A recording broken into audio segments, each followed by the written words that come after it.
Hello and welcome. You're watching Nation at 9 with me, Meenakshi Upreti, and the focus of this bulletin remains the Kashmir Files and the political discourse around it. On the night of 19th January 1990, all hell broke loose in Kashmir, a place many call heaven on earth. Announcements were made throughout Srinagar asking pundits to convert, leave or die, triggering the exodus of the minority Kashmiri pundits from the valley. It's been 30 years. Once again, we are debating the same issue. Once again, we are talking about the fate of the pundits. This has been reignited thanks to the movie The Kashmir Files. The Kashmir Files. While talks are still on about justice for pundits, their trauma is being used to engage in whataboutery by our netas. Omar Abdullah on one hand says that the movie is not a real description of the events while giving his father a clean chit. The BJP has taken a hit and they have attacked the NC, claiming that his father Farooq Abdullah abandoned the pundits. Amidst all this political tutu meme, the question about justice and rehabilitation of Kashmiri pundits rings in our ears loud and clear once again. But is the past forgotten? If we really look at what has happened before, there seems to be no answers. Even today, amidst the cacophony of the political debate, the answers around their rehabilitation policy is nowhere in sight. Can the pundits go back and live peacefully in what they once called their home? Can they hope for justice? Is it too late? What is a possible way forward? In the next 30 minutes, we'll try to analyze all of the above. For the same, I'd like to welcome my guest on the panel, starting with Advocate Ashok Bhan. He's a Kashmiri Pandit, senior lawyer, joining us on the broadcast. Amit Raina, also a Kashmiri Pandit, joining us. Utpal Kaul is also a Kashmiri Pandit and a historian who will be joining us on the broadcast. With us also will be Yana Mir. She is the editor-in-chief of the Real Kashmir News. I'd like to welcome all of you. First of all, I'll start with Amit Raina. He is one of the representatives of the Kashmiri Pandits, their voice on the broadcast. Amit, we were speaking about the plight of Kashmiri Pandits. Who better to talk about it more than you? Right now, once again, we are seeing political bickering. Mamta Banerjee, Omar Abdullah, BJP, everyone has waded into the controversy. But the rehabilitation, the road forward seems to be nowhere in sight. As the voice of Kashmiri Pandits, as someone who's representing them today, what would you like to request the government? What do you want? What do Kashmiri Pandits want? How do you think you can be rehabilitated, repatriated back? Somewhere the system feels that it will be a big shame for the country. To me, it will be not giving justice is the bigger shame for this country. Acknowledging a mistake and delivering justice is something which every nation should do, and that is what will correct the things. All right, you have touched upon various points. Your voice was echoing a bit. I may have missed a point or two there, but just to summarize and to take this conversation forward, nomenclature, call those Kashmiri Pandits who had to leave the valley victims of genocide. Second, you spoke of justice, ensure perpetrators are given their due. They are, that they have to pay for the crimes they committed, and a clear roadmap for rehabilitation and safety of pundits. Let's take those points one by one. Utpal Kaul, you're also a Kashmiri Pandit, you're also a historian. We just heard, someone from your community talking about justice for pundits, talking about ensuring that the perpetrators of the crime today face the music. It's been 30 years. Very shameful that Kashmiri Pandits are till date waiting for justice. But who do you blame? Yasin Malik, okay, you blame him directly. Who is to be blamed? Is it Farooq Abdullah? Is it the NC Congress government? Is it Governor Jagmohan? Is it the VP Singh government? Isn't it that everyone has to share the blame today? We need to rise above this political whataboutery, this political blame game, and think of directly ensuring that those who fanned these, sort of genocide, they face the music, they face the law, at the same time having a very clear roadmap for not just building some sort of a ghetto for Kashmiri Pandits, but ensuring that they can actually live there safely and securely. Thank you very much. Let us understand why this problem happened and who did it. We must have a clear vision that it is a jihad. It was Jamaat Islamiyah And then they had different names. It was JKLF. And then there were 10, 20 more organizations. And they were preparing for it for 2 decades. And Government of India knew it. Jammu and Kashmir government knew it. And we were giving this information to the Government of India that please take care of these elements are now going to be militarized. This ideology is taking now guns in a smaller way, which they did in a big way from 87, 88, 89, and then 90. It was a big thing. We have been to cut it short. I am actually knowing each and everything right from Srinagar to Delhi in 89, 90. Many times I said in this program also, 4 or 5 killings. First of a priest, then on 13th of September of Tikalal Teplu, 4th of November of Nilkant Gunju, and 27th of December, Premnath Bhatt, the prominent lawyer of Anantnag, was assassinated, and next day Exodus happened. Yes. And then we went to Delhi and requested the opposition parties and to the government that please do it some immediate urgent action. Army, give Kashmir to army for a couple of months so that all these terrorists are caught, because arms are coming in a big way. And I tell you, through your medium, I tell to the rest of the India, there were buses, Pindi, Pindi, Pindi, Pindi, Pindi, and they were going in hundreds and thousands, and nobody was there to stop it. The first blame goes to Farooq Abdullah. Blame goes to Mufti Muhammad Saeed. It was such a tragedy that Home Minister at that time was Mufti Muhammad Saeed. Yes. But we know that it is basically ISI and the Jamaatis in Kashmir. They wanted Nizam Mustafa. They want Islamic State in Kashmir. And we have to recognize it. We have to see it. Yes. That these are the problems and how to solve them. We have been to National Human Rights Commission, and we fought there for 4 years. And the former Chief Justice of India, Venkat Chalaya, gave the judgment that Kashmiri Pandits are victims of genocide. It is akin to genocide. It is akin to genocide. It is said by and written by Venkat Chalaya. So they have to recognize this genocide. And then, as my friend Amit was telling us, that they have to do it. I think there should be a special session of Parliament to discuss it. And they may have to appoint a Supreme Court judge, a tribunal to reversal this genocide. And second point is, our return to Kashmir will be possible because we cannot go to same place, because there are Kashmiri Pandits who are living in all over the valley. It is not ghettos, but there is some kind of our rehabilitation, that we get confidence that we live in our own homeland with peace, prosperity. That we have to discuss. Fair point, sir. You raised 2 words. 1, recognition, 2, return. Let's first talk of recognition. Advocate Bhan, you're also a Kashmiri Pandit, someone who understands the law as a senior lawyer. Do you think, or how do you think rather, can we ensure justice for Kashmiri Pandits? End of the day, rehabilitation is extremely crucial. It must happen. There needs to be a clear roadmap for the same. Consecutive governments have not done much about it.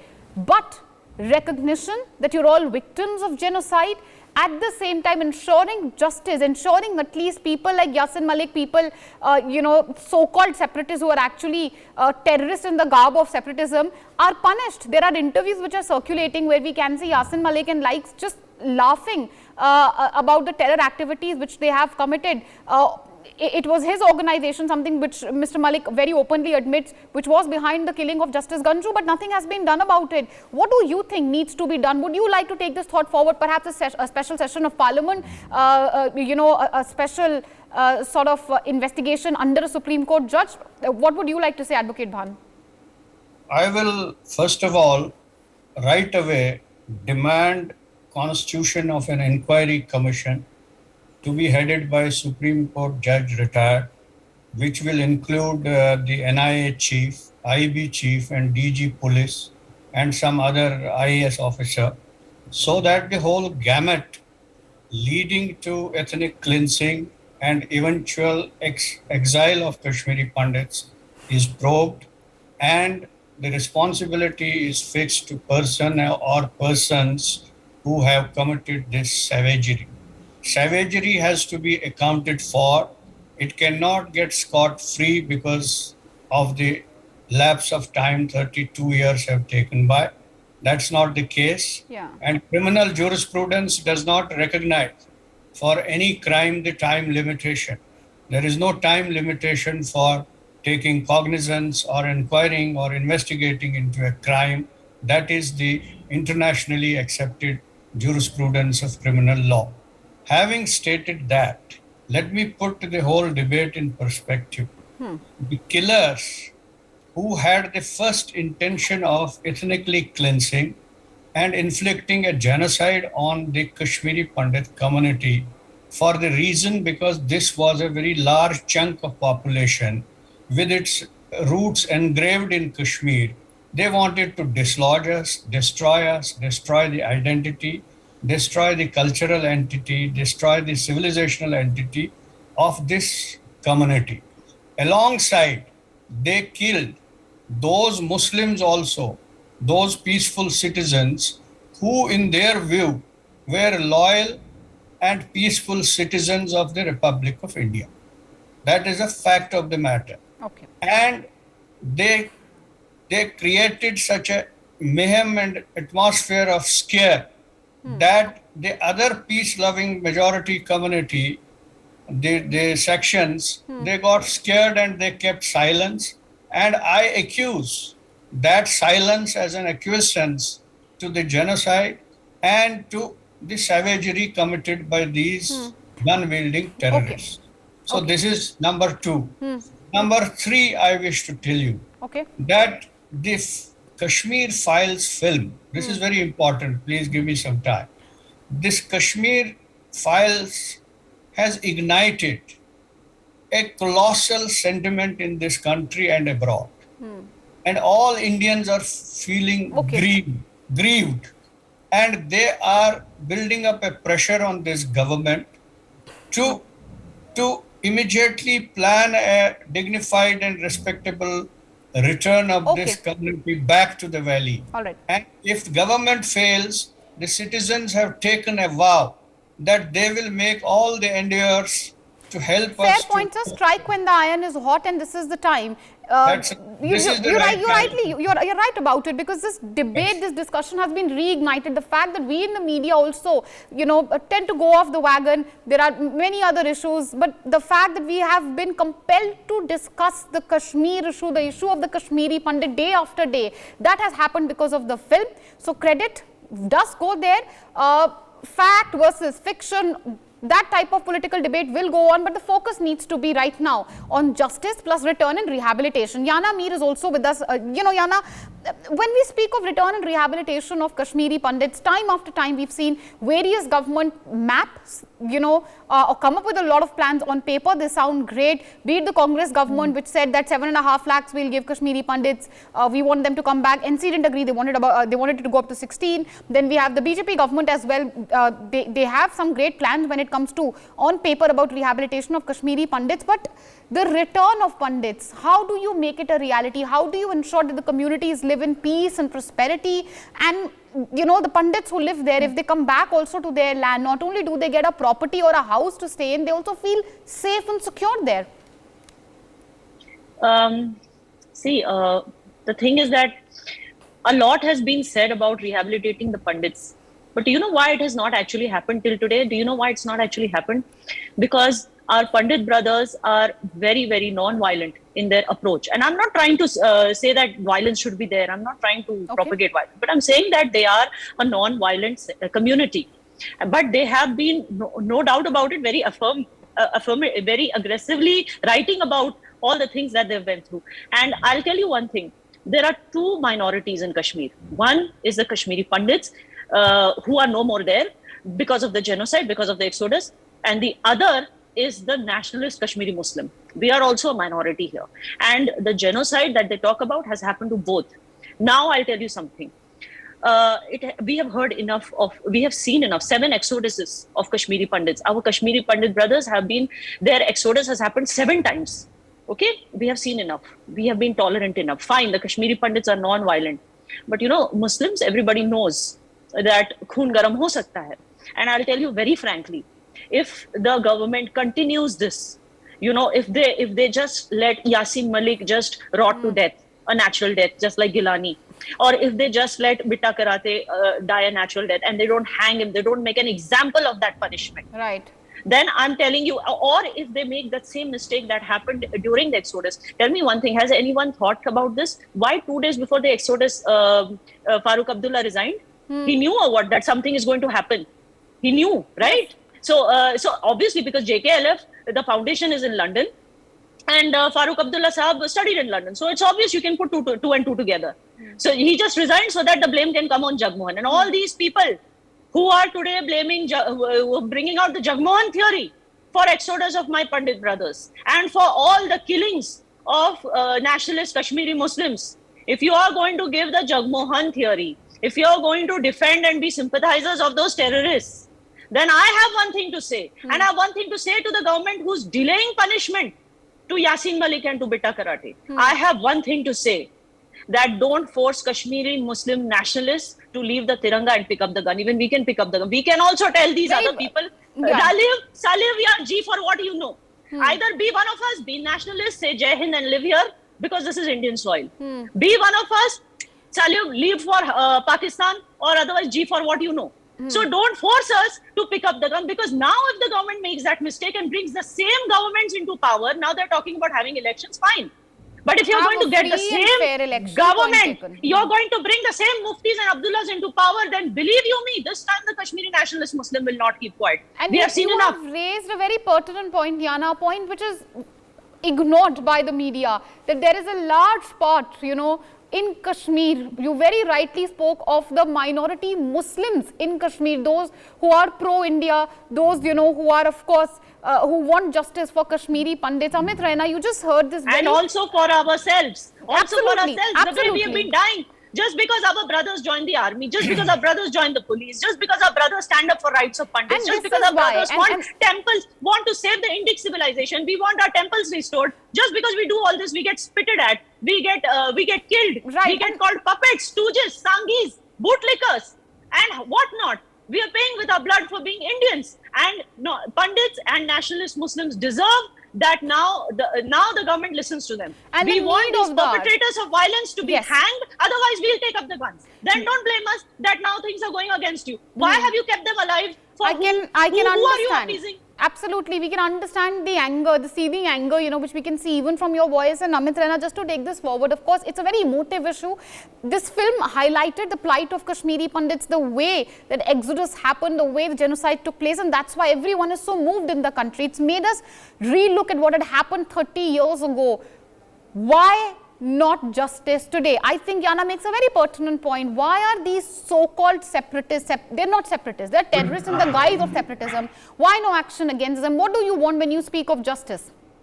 Don't you find it strange that government of India, the world's largest democracy, government of the world's largest democracy, the judiciary of the world's largest democracy needs a 3-hour feature film to know the truth about Kashmir? This fine, the film did a fantastic job. It made people of India aware. But the state always knew what happened in Kashmir. State always knew how Kashmiri Pandits were victims of genocide. That is why the Prime Minister of this country, when he spoke about the film, he spoke about the atrocities. I am very sure Prime Minister of India does not rely on a movie to talk about facts. He knows the facts, and he knows them very well. It is not that government of India does not notice genocide. When they wanted to arrest Yasin Malik and ban JKLF, the then Home Secretary, Mr. Goswami, in that order which banned Jammu and Kashmir Liberation Front, said Jammu and Kashmir Liberation Front is is responsible for the genocide of Kashmiri Pandits. That's the only document probably which the government has admitted. So if government of India knows that there was genocide, government of India is aware what has happened in Kashmir, it does not need a movie to do so. And now since the movie has come and then it is almost 10 days of movies release, the entire nation knows the truth. Don't you think the government of India should have suo moto, the Supreme Court of India, which takes suo moto cognizance for Why anything? not take suo moto cognizance? I'm going to take quick Cognizance, points. Fair enough point. Sir, I'm going to take quick points from everyone because I have about 5 minutes remaining to close this debate. But yes, suo moto cognizance is needed. Advocate Ashok Bhan, why do we need to look at a film? I actually agree here. You know, it's not about a film. It's not what what fiction says. End of the day, we have television interviews which are circulating online throughout Twitter, where you have Yasin Malik openly admitting to the killing of Kashmiri Pandit Justice Ganju. He openly admits that it was JKLF which was behind the attack on 5 IAF personnel. Why is it we're still shying away from taking action against such murderers who are shamelessly openly admitted what they did? Well, that is the prerogative of the Supreme Court. We can't question that on A facts or B facts they should take suo moto cognizance of the matter. But I want to make one strong point. As you said that 7,50,000 are given for rehabilitation of a building house and all that. This is not a question of money. Yeah. It's a question of repatriating 7 lakh people who have been hounded out because they were true citizens of India and they were representing idea of India in Kashmir. Along with us, as Yanni said, that there is a silent minority, which is the nationalist Muslims who are day in and day out taking the Tiranga in their hands. They have also to be protected. But for this, I remind myself and the viewers of one I.K. Gujral, who was the Prime Minister of this country, when he said in the parliament that even if Indian coffers have to be emptied for return and rehabilitation of this community, that is still a lesser price for their contribution in the nation building of India. Okay, so this should be the sentiment with this government also. When they proclaim that they always take our miseries to the people. They always pose as friendly to us, but in action, I'm sorry that they have not prioritized. A lot more needs to be done. Point taken, sir. Point taken, sir. Lot more needs to be done on that count. Absolutely, a lot more needs to be done. While the intention may be right, end of the day, what counts is action, and what is needed right now is repatriation, rehabilitation, with respect of the Kashmiri Pandits who were driven out of their homes. This movie has brought the spotlight back once again on the plight of Kashmiri Pandits, and we should use this momentum not just to rehabilitate Kashmiri Pandits, but to ensure justice for them. How to do it? That's something which is the government, perhaps the court's prerogative. A way, of course, the path is looking clear. Hopefully, someone in the echelons of power is really listening to this riveting conversation we had. I thank you all for coming on the broadcast, for expressing your views, for espousing some suggestions for the government, perhaps on how to ensure repatriation and justice for Kashmiri Pandit. We hope that happens sooner than later. For more such videos, subscribe to the NewsX YouTube channel, hit the bell icon.